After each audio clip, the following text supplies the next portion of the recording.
Hello जी, राधे राधे। आकांक्षा blog में आपका स्वागत है। और हम कैसे हैं आप लोग? मैं तो बिल्कुल अच्छी हूँ। आई होप आप लोग भी बहुत ही अच्छे होंगे। और आज है गंगा दशहरा। और आइए जानते हैं गंगा दशहरा क्यों मनाया जाता है। हमारे यहाँ तो बहुत गंगा दशहरा की बहुत ही भीड़ है और सब लोग निकल चुके हैं दर्शन के लिए और गंगा घाट पे स्नान करने के लिए। और मॉर्निंग का 4:30 हो रहा है और देखिए हम लोग भी पैदल जा रहे हैं क्योंकि अभी तक तो गाड़ी नहीं मिल रही है हम लोगों को। आई होप कि आगे मिल जाएगी। और बहुत सारी बहुत अच्छी हवाएं भी चल रही हैं।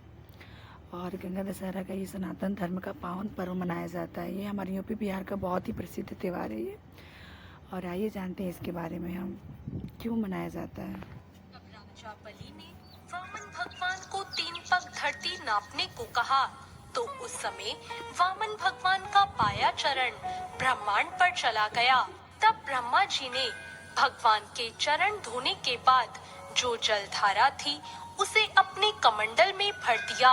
ब्रह्मा जी के कमंडल का यह जल गंगा माता के रूप में प्रकट हुआ और वह ब्रह्मा जी के संरक्षण में स्वर्गलोक में रहने लगी।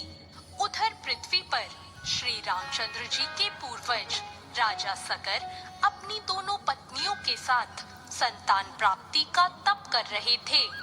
भृगु मुनि ने राजा सगर के तप से प्रसन्न होकर उन्हें संतान प्राप्ति का वरदान दे दिया और कहा, आपको एक रानी से एक पुत्र प्राप्त होगा और दूसरी वाली रानी से 60,000 पराक्रमी पुत्रों की प्राप्ति होगी।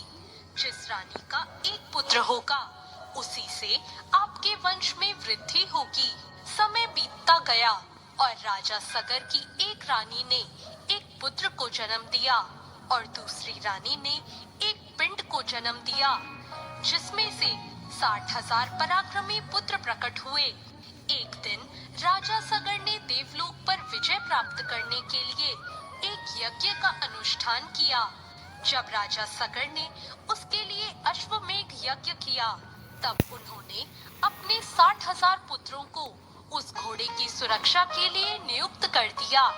लेकिन देवराज इंद्र ने छल पूर्वक यज्ञ का घोड़ा चुराकर कपिल मुनि के आश्रम में बांध दिया। तब राजा सगर के 60,000 पुत्र घोड़े को ढूंढते ढूंढते कपिल ऋषि के आश्रम में पहुँचे। तब वहां उन्होंने देखा कि कपिल ऋषि के रूप में साक्षात भगवान तपस्या कर रहे थे और वहां घोड़ा बंधा था।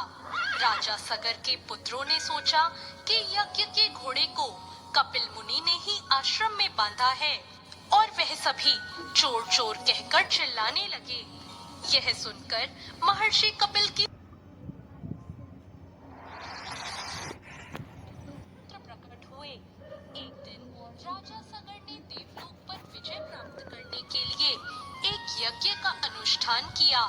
जब राजा सगर ने उसके लिए अश्वमेघ यज्ञ किया तब उन्होंने अपने 60,000 पुत्रों को उस घोड़े की सुरक्षा के लिए नियुक्त कर दिया। लेकिन देवराज इंद्र ने छल पूर्वक यज्ञ का घोड़ा चुराकर कपिल मुनि के आश्रम में बांध दिया। तब राजा सगर के 60,000 पुत्र घोड़े को ढूंढते ढूंढते कपिल ऋषि के आश्रम में पहुँचे। तब वहां उन्होंने देखा कि कपिल ऋषि के रूप में साक्षात भगवान तपस्या कर रहे थे और वहां घोड़ा बंधा था। राजा सगर के पुत्रों ने सोचा कि यज्ञ के घोड़े को कपिल मुनि ने ही आश्रम में बांधा है और वह सभी चोर चोर कहकर चिल्लाने लगे। यह सुनकर महर्षि कपिल की समाधि टूट गई और तपस्या में लीन कपिल मुनि ने हजारों वर्षों बाद अपनी आंखें खोली और क्रोध में आकर राजा सगर के 60,000 पुत्रों को जलाकर भस्म कर दिया।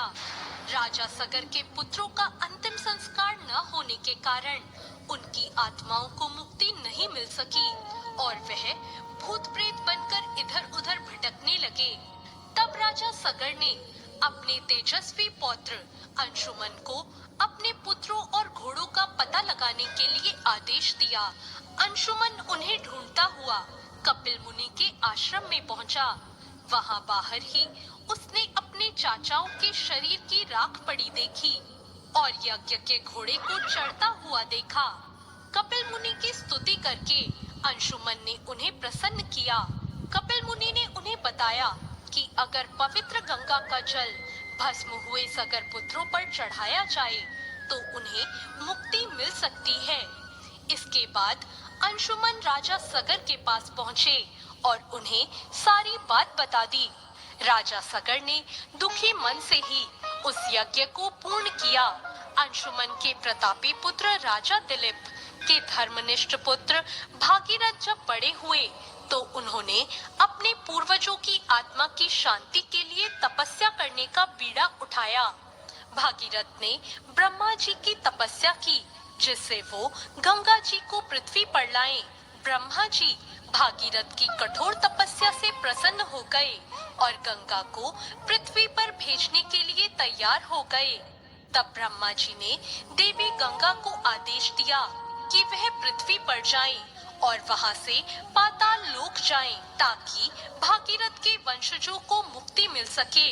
तब देवी गंगा बोली, हे राजा, मैं इतनी ऊंचाई से पृथ्वी पर गिरूंगी तो पृथ्वी मेरा वेग सहन नहीं कर पाएगी और मेरा भार संभालने की शक्ति केवल भगवान शिव में है। उचित यही होगा कि मेरे भार और वेग को संभालने के लिए भगवान शिव का अनुग्रह प्राप्त किया जाए। तब राजा भगीरथ ने गंगा जी के कहे अनुसार भगवान भोलेनाथ की कठोर तपस्या करके उनसे निवेदन किया कि आप अपनी जटाओं में गंगा जी को समेट लें। भगवान भोलेनाथ ने गंगा जी की धारा को अपनी जटाओं में समेटकर बांध लिया, जिसके परिणाम स्वरूप गंगा जी को जटाओं से निकलने का रास्ता नहीं मिला। अब महाराज भागीरथ को चिंता हुई। तब भागीरथ जी ने अपने कमंडल में उनको भर लिया और कमंडल में भरकर वहीं धरती पर लेकर आए। ये ज्येष्ठ मास के शुक्ल पक्ष को 10वीं तिथि को गंगा दशहरा मनाया जाता है। हमारा ब्लॉग कैसा लगा आप लोगों को, प्लीज़ लाइक और सब्सक्राइब कीजिए और कमेंट में बताइए कैसा लगा। तब तक के लिए राधे राधे, जय श्री कृष्ण।